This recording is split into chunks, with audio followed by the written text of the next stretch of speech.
যারা প্রত্যেক দিন বিরিয়ানি খেতে খেতে বোর হয়ে গেছো তাদের জন্য আজকে ব্যাপক হতে চলেছে এই ভিডিওটা। তোমরা ভাবতেই পারো কেন আমি কাবাবের দোকান দেখিয়ে তোমাদের সঙ্গে বিরিয়ানির কথা বলছি।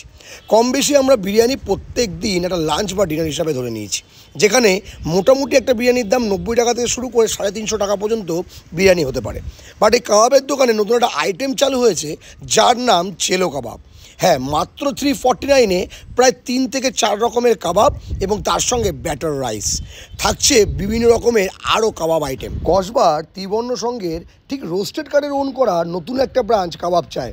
এখানে গেলে তোমরা পেয়ে যাবে প্রচুর রকমের আইটেম এবং তার সঙ্গে যে রাইসটা আমার স্ক্রিনে দেখতে পাচ্ছ সেটাও কিন্তু যাবে এই চেলো কাবাবের সঙ্গে। এখানে গিয়ে চেলো কাবাবটা যখন আমি ট্রাই করলাম আমার তো যথেষ্ট ভালো লেগেছিলো। চেলো কাবাবের মধ্যে প্রায় অনেকগুলো ভেজিস দিয়ে রাইস, আর এই যে ভেজিসগুলো দেখছো এটা আলাদা করে যাবে ব্যাটার ভেজিস, এবং তার সঙ্গে প্রায় 80 থেকে 90 রকমের কাবাবও আছে এই কাবাব চাইতে। আমি যখন এই কাবাবটাকে ট্রাই করলাম রিয়েলি অসাম ছিল। আমি জানি না তোমরা এই চেলো কাবাব কজন ট্রাই করেছো, যারা এখনও ট্রাই করনি তারা ট্রাই করতেই পারো। দেখতে পাচ্ছ 2 পিস কাবাব, তার সঙ্গে একটা শিক কাবাব এবং একটা রোস্টেড এগ, যেটা এখানকার যথেষ্ট ফেমাস।